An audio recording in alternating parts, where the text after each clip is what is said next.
Hi అండి, అందరికీ నమస్కారం.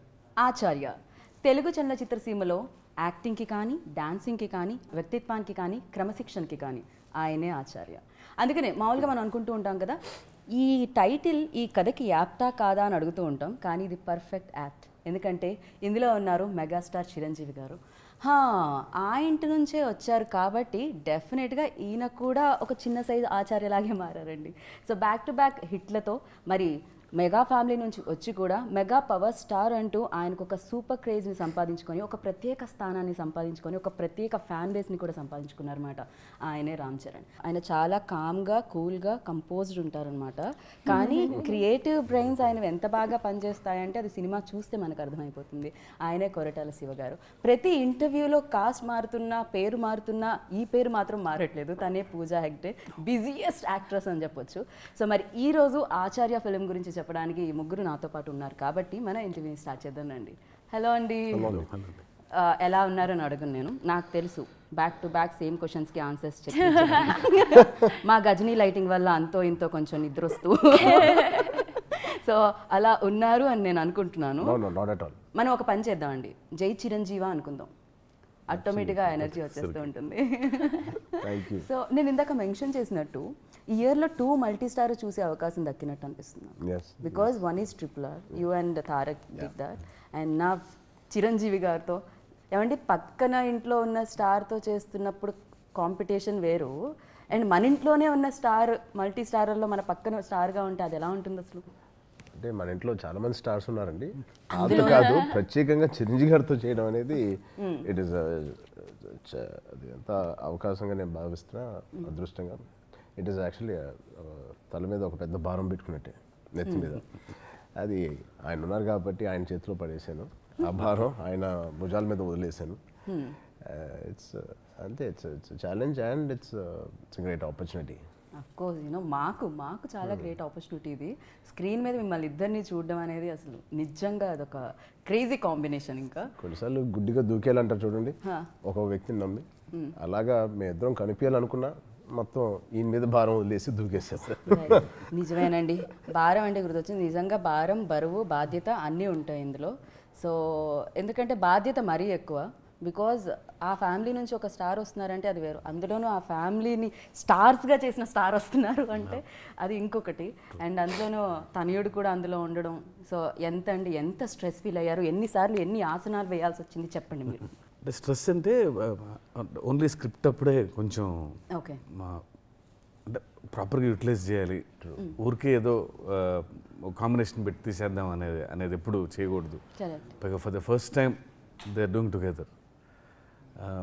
అంటే మళ్ళీ చిరంజీవి గారు ఒకసారి ఒక మాట అన్నారు, అంటే మళ్ళీ చేస్తామో లేదో కూడా తెలియదమ్మా, అంటే మంచి కథ రావాలి అన్నప్పుడు కొంచెం భయం వేసింది. సో ఇది ఆ ఇంట్లో కలెక్షన్ లాగా మిగిలిపోవాలి. సో అందుకని ఏదో ఇద్దరిని పెట్టి ఒక ఐటమ్స్ పెట్టి తెద్దాం అనుకుండా ఒక రియల్లీ ఎక్స్ట్రాడినరీ ఫీల్, సోలు ఉండాలి కథలో అనుకుని దాని మీద ఎక్సర్సైజ్ చేసేటప్పుడు కొంచెం స్ట్రెస్ తప్ప. బట్ వన్స్ ఇద్దరు స్క్రిప్ట్ను ఓకే అని షూట్ స్టార్ట్ అయిన తర్వాత పెద్ద స్ట్రెస్ లేదండి. ఇంకా it was great journey, it was like a paid holiday actually every day of the shoot. కానీ నేను మీకు థ్యాంక్స్ చెప్పాలి. ఎంతోమంది యాంకర్లు, ఎంతోమంది రిపోర్టర్లు, ఎంతోమంది సినిమా ఇండస్ట్రీకి సంబంధించిన వాళ్ళు అడిగే క్వశ్చన్కి మీరు ఆన్సర్ ఇచ్చారు ఈ సినిమాతో. మేము అడిగే ప్రశ్న ఏంటంటే ప్రతిసారి చరణ్ గారు ఎప్పుడండి మల్టీ స్టార్, ఎప్పుడండి డాడీతో యాక్ట్ చేస్తారు?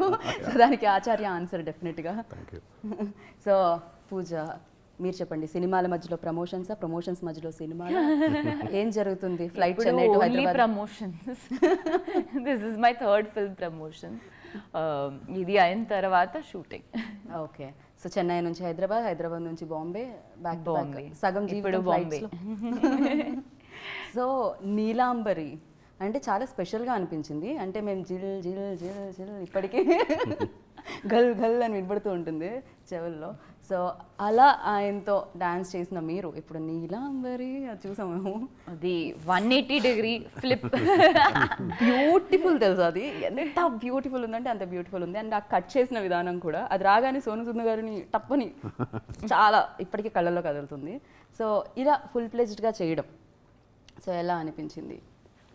యాక్చువల్లీ ఆల్రెడీ చెప్పాను, but like I feel like కథ విన్ని తర్వాత నేను ట్రై చేస్తున్నాను తెలుగులో మాట్లాడడానికి, but please many mistakes then గత 4 ఇంటర్వ్యూలుగా మీరు తెలుగులోనే కదా మాట్లాడుతున్నారు, మాటలేంటి పాటలు కూడా ఆవిడైతే. బట్ నాకు స్టోరీ చాలా నచ్చింది and I wanted to be part of it. You know, genuinely my character came second. After I heard it, I loved the film so much that I wanted to be part. And na character kuda chala different undi endukante you've never seen me like this in this Brahmin girl avatar before. So oka kotta pooja meeku like I wanted to bring a new me to y'all. And చాలా shades ఉన్నాయి క్యారెక్టర్లో, very naughty. My character bullies Siddha's character. Okay. Yeah, he's the tough guy in the village, but the only person he allows himself to be bullied by is Neelambari. Okay. So అంత beautiful గా ఉంటే it's a very it's the scenes are written very beautiful and చాలా memorable character idi, like you'll take her home, you know, like you'll remember her after you leave the film. Right. డెఫినెట్గా ఒక director ఒక script రాసుకోవడానికి పడుతుంది time ఎంతో కొంత, కానీ ఆ తర్వాత యూనో మీరు అనుకున్నది కొంచెం చేంజ్ అయ్యి అండ్ అందులో యూనో చిరంజీవి గారు రావడం, ఆయన కోసం స్క్రిప్ట్ ఆలోచించడం, ఈ ప్రాసెస్ ఎన్ని రోజులు పట్టింది శివ గారు? ఐవ్ గాట్ టైం అండి. ఓకే. ఫస్ట్ చరణ్ గారితో సినిమా అనుకున్నాం. ఓకే. అప్పుడు స్క్రిప్ట్ కాదు అసలు, ఆబ్వియస్లీ ఇది కాదు, ఇది అవ్వదు. Of course yeah. సో తర్వాత సార్ RRRలో బిజీగా ఉన్నప్పుడు ఫాస్ట్గా కొట్టేద్దాం, మధ్యలో నేను రాజమౌళి గారి పర్మిషన్ తీసుకుంటాను, మధ్యలో కొంచెం ఫాస్ట్ చేయాలి మనం ఇప్పుడు కూడా అంటే నేను అన్నా సార్ అసలు అలా వద్దు, మనం చేస్తే కనుక చాలా మంచి సినిమా, పెద్ద సినిమా చేయాలి. పైగా అసలు RRR లాంటి ఆపర్చునిటీ రావటం మా అందరికి కూడా చాలా first time big multi star చూడాలి మేము కూడా, అసలు అందులో మన సినిమా దాని తర్వాత చేసుకుంటామని అన్నప్పుడు సో అప్పుడు ఇంకా అంటే చిరంజీవి గారికి షిఫ్ట్ అయింది. బట్ అక్కడ నుంచి నాకు అలా చిరంజీవి గారు కొంచెం అప్పుడు సైరాలో బిజీగా ఉన్నారు, సైరా నరసింహారెడ్డి ఫిల్మ్లో, నాకు టైం దొరికింది అప్పుడు. ఓకే. సో కథ రాసుకుంటున్నప్పుడు వాళ్ళు అన్ని కథలు కంచికి చేరినట్టు మళ్ళా ఆ కథలో కూడా మళ్ళా వెరీ ఇంపార్టెంట్ రోల్ వచ్చింది. ఎందుకు మీరు చరణ్ని ఆ బ్రెయిన్లో నుంచి తీయలేకపోయారా? బికాజ్ అది ఫిక్స్. వెరీ హానెస్ట్ అండి, అసలు లేరు, నెక్స్ట్ 2 years లేరు అని ఫిక్స్ అయిపోయాను అసలు. ఓకే. అసలు is knower in mind. Okay. Only ఇదే రాస్తాను, ఈ కథే రాస్తున్నాను. ఆ కథలో అసలు ఆ క్యారెక్టర్ తగ్గిద్దామన్నా తగ్గించలేకపోయాను నేను ఫోర్స్డ్గా. అది తప్పు అనుకున్నాను నేను. కథకి ఏది అవసరం అది తీయాలన్నప్పుడు వెరీ స్ట్రాంగ్ క్యారెక్టర్ వచ్చింది. అది ఆ రోజు నాకు నిడివి కూడా తెలియదు డ్యూరేషన్ ఎంత అనేది. అది మరీ ఇంపార్టెంట్ అయిందని చెప్పి అసలు ఫోర్స్డ్గా రాయకుండా రోడ్ ఇన్ ఫ్లో, ఎంతవరకు ఉండాలో అంతవరకే రాద్దాము. ఎక్స్ట్రా సీను కమర్షియల్ ఎలిమెంట్స్ కోసం ఒక సీన్ కూడా రాయకుండా, బట్ అది రాస్తేనే అంత వచ్చింది. Is almost there in the film. Right. So complete అది మల్టీ స్టారర్ లాగే కనిపిస్తూ ఉంటుంది మనకి. Yeah almost second half is there in the film. Okay. So రాసుకున్నప్పుడు సో చిరంజీవి గారి పక్కన అంత ఎమోషన్ మెయింటైన్ చేస్తూ ఆయనలాగే ఈక్వల్లీ స్ట్రాంగ్ క్యారెక్టర్, అంత ఐడియాలజీ ఉన్న క్యారెక్టర్ ఎవరు అనుకున్నప్పుడు బహుశా బోల్డ్ ఆప్షన్స్ ఉన్నాయి. బట్ ఎందుకు నేను ఆయనను ఫిక్స్ అయ్యానంటే ధర్మస్థల్లో ఒక గురుకులంలో చదువుకుంటున్న విద్యార్థి, గురుకుల్ బాయ్. రైట్.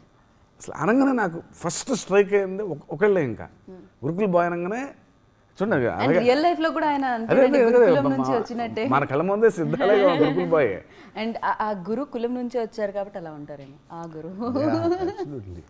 అంటే ఆయన మనలో ఉన్నప్పుడు ఆబ్వియస్గా అలాగే ఉంటారు, మనలో లేనప్పుడు కొంచెం అలాగే ఉంటారు.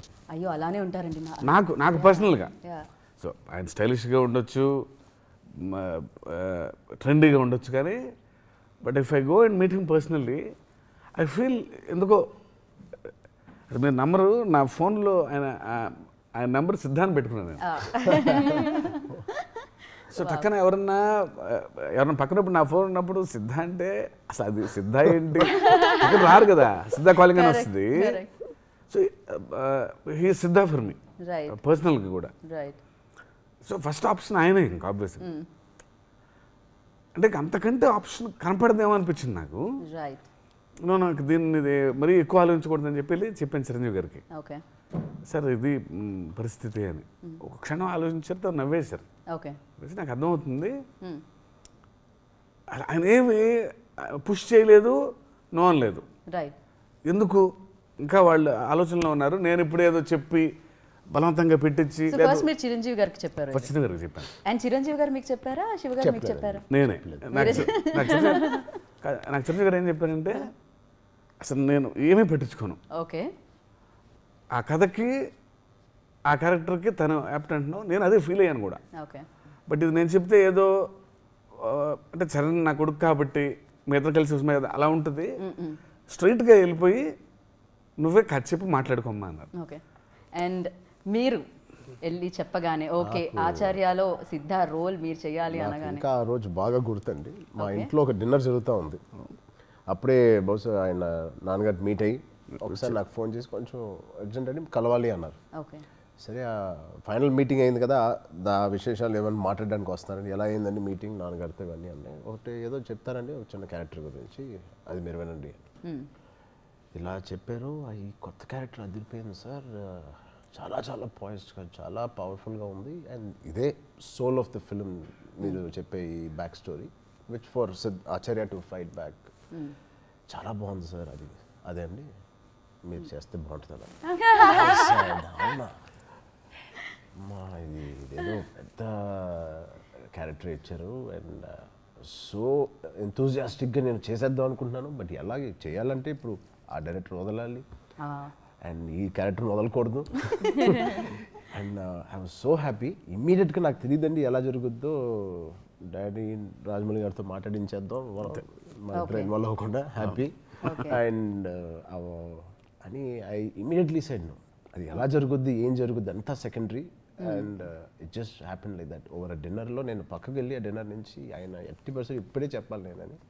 అమేజింగ్. అలా జరిగింది మా నరేషన్. మొత్తం గెస్ట్లంతా ఉన్నారు, బాల్కనీలోకి వెళ్ళి విన్నాం. వాళ్ళేమో అర్థం కావట్లేదు, నాకు సీరియస్ మ్యాటర్ మాట్లాడుతున్నారు.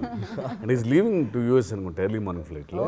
అప్పుడు బట్ యూ ఫెల్ దట్ అంటే విన్న వెంటనే మీకు అది కలిగింది అంటే నిజంగా ఆ రోల్ అంతా ఆయన క్యారెక్టర్ ఫినిష్ చేయడం ఏంటి, ఇమ్మీడియట్గా లేచి నేను ఆయన్ని హక్ చేసుకుని ఐఎమ్ డూయింగ్ దిస్, ఎలా చేస్తాను ఎంత secondary, I'm doing this character. Lovely. మీరు ఈ మాటతో ఇంకా ఎక్స్పెక్టేషన్స్ పెంచేస్తున్నారు తెలుసా. అసలే మాకు ఆ చిరుత పులులు ఒక సైడ్, మీరిద్దరు ఒక సైడ్, ఆ షార్ట్ చూసినప్పటి నుంచి 29th April ఎప్పుడు వస్తుందా అని వెయిట్ చేస్తున్నాం మేము. బికాజ్ మామూలుగా లేదు ఆ షార్ట్ అయితే.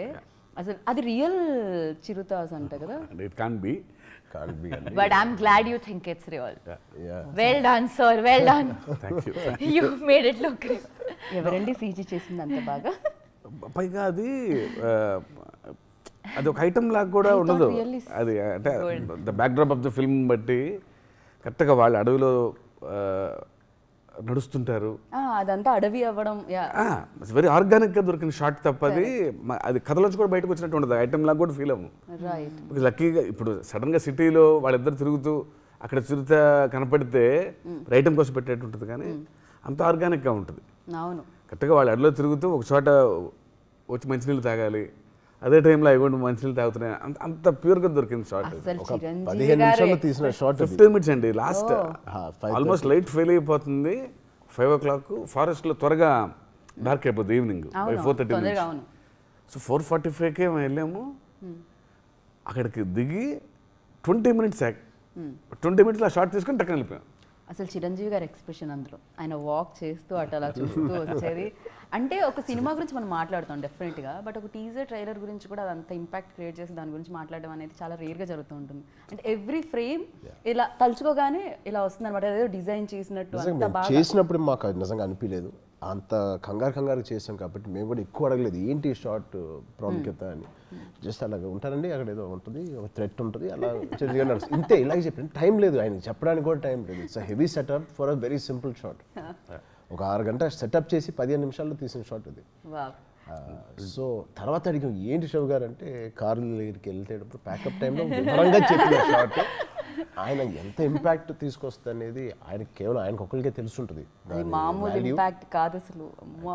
చిరుతల్ని చిరుస్ని ఒకవైపు చూస్తూ ఉంటే paper moment, trailer paper. Teaser చూసిన వాళ్ళు ట్రైలర్ ఎంత బాగుంది, కథ ఎంత నీట్గా చెప్పారని కాకుండా ప్రత్యేకంగా ఆ ఒక్క షాట్ గురించి అండ్ దట్ వన్ అండ్ మీరు అలా పల్లకి మోస్తూ మీ ఇంట్రడక్షన్ ఆ సిద్ధ అమేజింగ్ అసలు. Oh my God 29.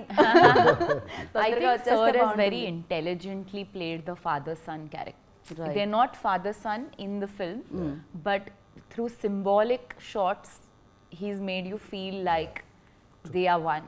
And that's the intelligence. Right, నిజంగా అంటే ఫాదర్ సన్ మనకి రియల్ లైఫ్లో అది మనం చూస్తున్నాం, కానీ దీంట్లో కాకపోయినా జనాలు చూసేవాళ్ళు డెఫినెట్గా చరణ్ గారు అండ్ చిరు గారు ఉన్నారంటే అదే దాంట్లో చూస్తూ ఉంటారు. ఓ మేము ఎతికేసుకుంటూ ఉంటాం, ఎక్కడ కలుస్తున్నాయి, ప్రొఫైల్లో కలుస్తున్నాయా, లుక్స్ కలుస్తున్నాయా, నడక కలుస్తుందా, వాయిస్, అంటే ప్రతిదీ అది ఉంటుందన్నమాట. అండ్ దాన్ని అంత బాగా ఇంపాక్ట్ఫుల్గా చూపించడం అనేది నిజంగా గ్రేట్.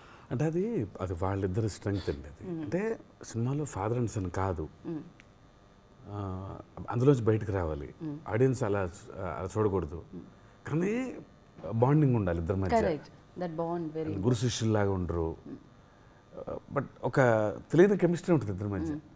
బట్ ద వే నిజంగా దే పోర్ట్రేట్ ద క్యారెక్టర్స్ అండి, ఎక్కడ అసలు ఫాదర్ అండ్ సన్ రాదు, ఆ ఫీలింగ్ అసలు వన్ మూమెంట్ కూడా అనిపించదు మీకు.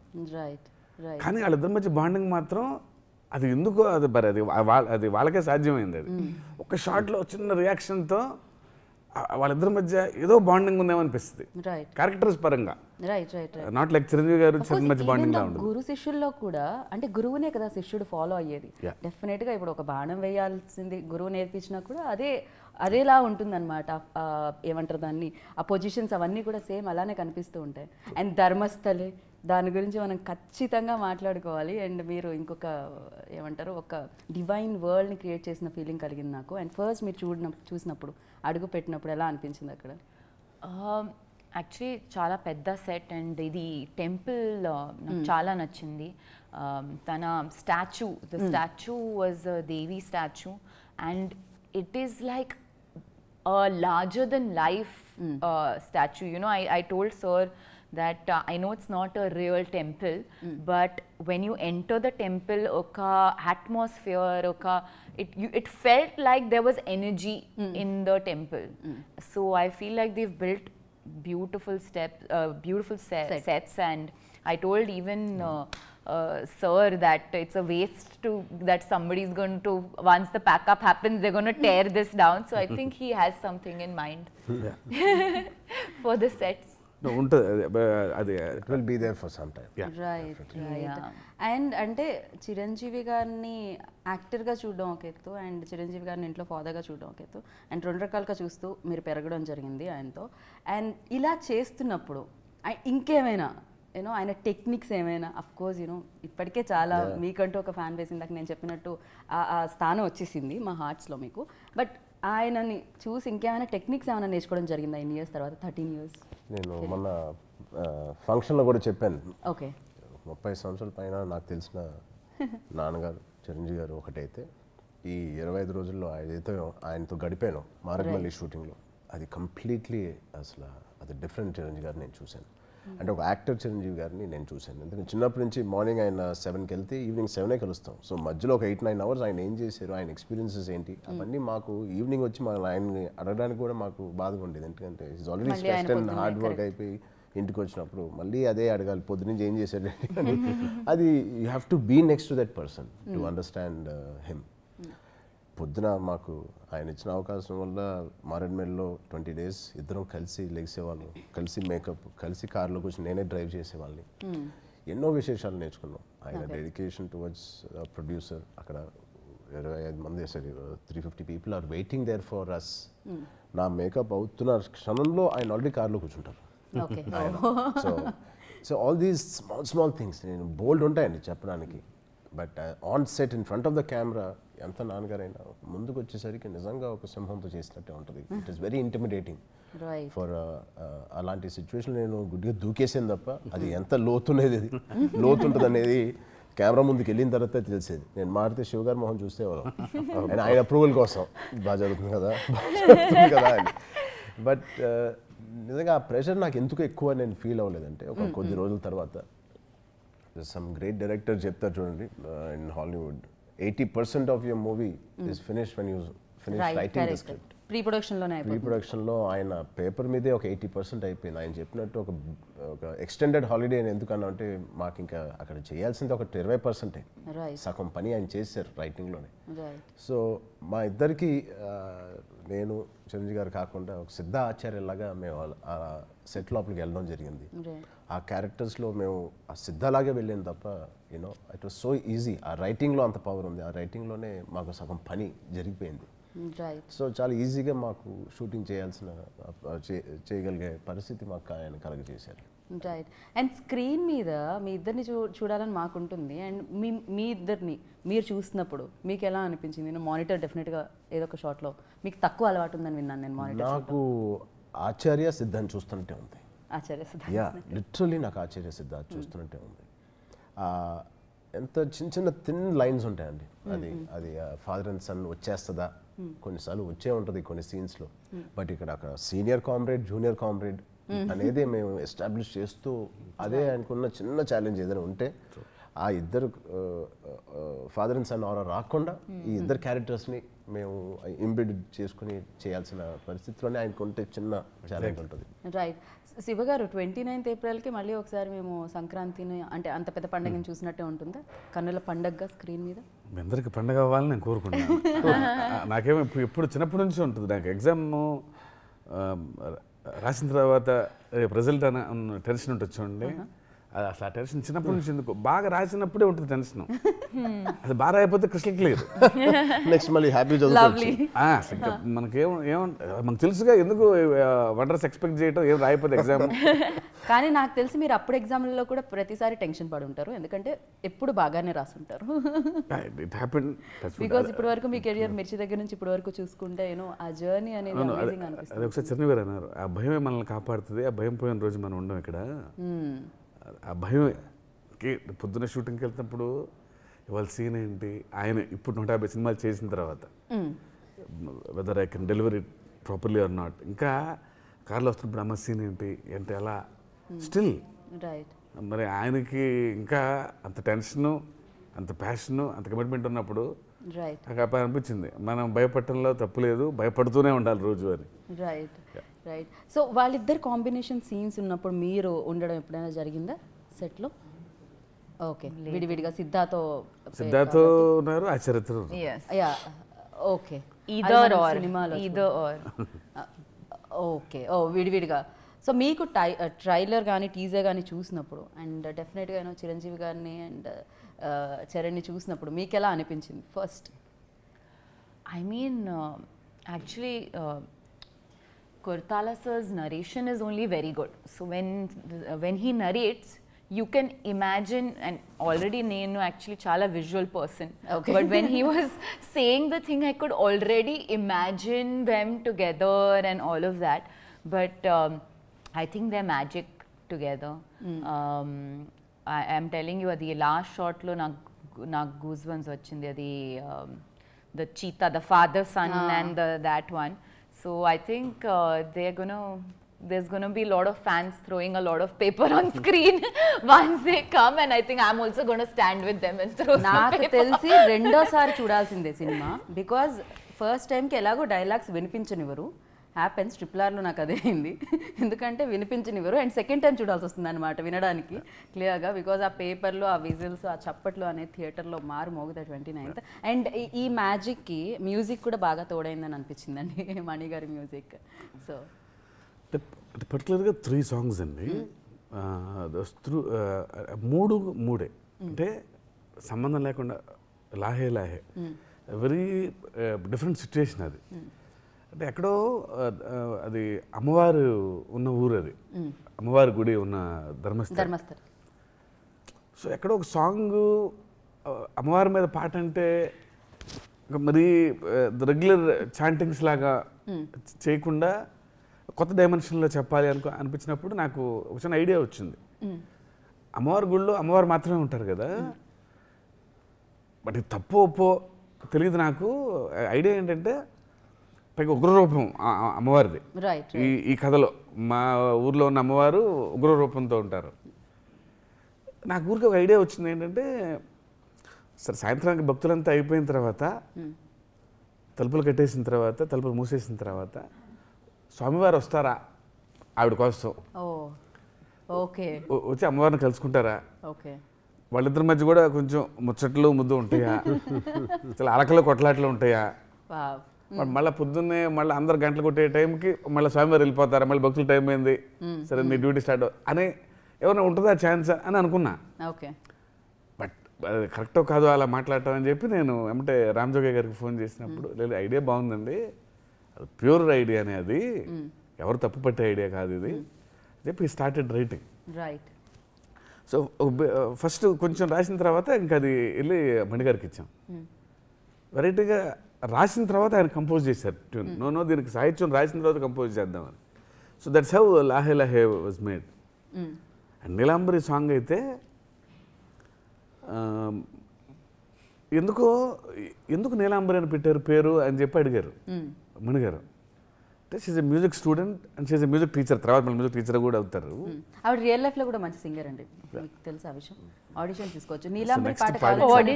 మన షో ఎండ్ లో నీలాంబరి ఆర్ బంజారాతో ఆవిడ మీరు గట్టిగా అడిగితే పాడతారు ఆవిడ. గట్టిగా I don't గట్టిగా know the అడగకపోయినా ఆవిడ lyrics of పాడతారు. any of the songs. ఆవిడలో ఉన్న సింగర్ బయటకు వస్తూ ఉంటారు. ఇది ఇప్పుడు నా పాడకపోతే- exam అయింది. శివ గారు ఇప్పుడు పాడకపోతే మనం ఒప్పుకోకూడదు అసలు, బికాస్ ప్రీవియస్ సినిమాలకు ఆవిడ పాడారు, పాడారు. అందుకని Okay, ఇప్పుడు మరి. పాడాల్సిందే. Please. Charan But I don't మీరు know the అడగాల్సిందే. Just Neelambari Neelambari. Just sing the chorus. Neelambari, అదే కదా. No, you finish your story, sir. Neelambari. So Neelambari అని అనుకున్నప్పుడు మణిగారు అడిగారు క్యారెక్టర్ పేరు నీలాంబరి అని ఎందుకు పెట్టారు అని అడిగారు. మ్యూజిక్ బ్యాక్ డ్రాప్ కదండి, ఏదైనా ఒక రాగం పేరు పెడితే బాగుంటుంది అనిపించి నీలాంబరి రాగం ఒకటి కంపెనీ ఉంది, పేరు కూడా బాగుందని పెట్టానండి అన్న. అంతకుమించి నాకు ఏం తెలియదు సార్ అన్న. మణిగారు ఏమన్నారంటే ఎందుకు పెట్టారు కదా, నీలాంబరి రాగంలోనే కొడతాను పాట అన్నారు. ఓ ఇప్పుడు అది నీలాంబరి రాగం, నీలాంబరి నీలాంబరి రాగంలో మీద ఉన్న పాట. పాట. ఏమంటే సిద్ధ ఆచార్యకు కూడా బ్యాక్ స్టోరీస్ ఉండుంటాయి కదా డెఫినెట్ గా. ఓకే. సో నీలాంబరి రాగంలో పాట కొట్టి అంత బ్యూటిఫుల్ మెలడీ చేశారు అది. రైట్. వాళ్ళిద్దరి మధ్య కెమిస్ట్రీ ఏమంటే మేము ఆ కెమిస్ట్రీ చూసాం 180 degrees లో. అమేజింగ్ షాట్ అసలు. సోను సూద్ గారిని ఎలా కొట్టాలి ఆవిడే నేర్పించినట్టు. ఫస్ట్ ప్రాక్టీస్ పూజా గారి మీద కొంచెం రొమాంటిక్ గా చేసి ఆ తర్వాత చేసి, కొంచెం yeah. ఆయన మీద ఆకర్షణ. అండ్ సోను సూద్ As గారు long as he doesn't do it the other way around, I'm okay. చాలా నాటి పూజ. సో సోను సూద్ గారి గురించి ఒక ముక్క, బికాస్ ఆయన లుక్ నాకు చాలా బాగా అనిపించింది. డెఫినెట్ గా విలన్ ఎంత స్ట్రాంగ్ గా ఉంటే ఇంకా బాగా. అని ఎన్ని సంవత్సరాల నుంచి చూస్తున్నా Correct. ప్రతి సినిమాలో ఏదో కొత్తగా ఆయన లుక్ మారుతూ ఉన్నాయి. అండ్ ఈ సినిమాలో నాన్నగారితో ఉన్న సీన్స్లో ఉన్న సోను సూద్ గారు నాకు బాగా నచ్చారు. రైట్. చాలా చిన్న జుట్టు, ఒక అండ్ చిన్న వెనకాల పిలక, ఒక ఇది. అవన్నీ చాలా బాగా చేశారు. అండ్ నిజంగా ఆయన డైరెక్టర్స్ హీరో, రైట్. లేకపోతే ఇన్ని సంవత్సరాలు ఆయన ఉండలేరు. యాజ్ అన్ యాక్టర్ ఈ జర్నీ కష్టం. ఏంటి నీలాంబరి 2 సార్లు మీరు అంటే, సో మేము హ్యాపీ ఫీల్ అవుతాం. Neelambari it's good sign. Sing. You're singing it really well. వద్దు, నా మీద మణిగారు కేసు వేసేస్తాను. నో, నేను అలాంటి ప్రయోగం చేయను. నీలాంబరి నీలాంబరి వీరెవ్వరే నీలాంబరి. అమ్మయ్యా, అనుకున్నది సాధించాం, ఇది చాలు. And thank you so much. నేనేమనుకుంటా అంటే మీరు ఎప్పుడు ఇలానే ఉండాలి అని, సో మీకు ఎప్పుడు దిష్టి తగలకూడదు అని. So and all the very best. 29th ఏప్రిల్కి అండ్ సూపర్ డూపర్ హిట్ అందుకోవాలి. అండ్ ఆచార్య కలెక్షన్స్ వర్షం కురిపించాలని మనస్ఫూర్తిగా కోరుకున్నాం. Thank you so much. Thank you so much. Thank you.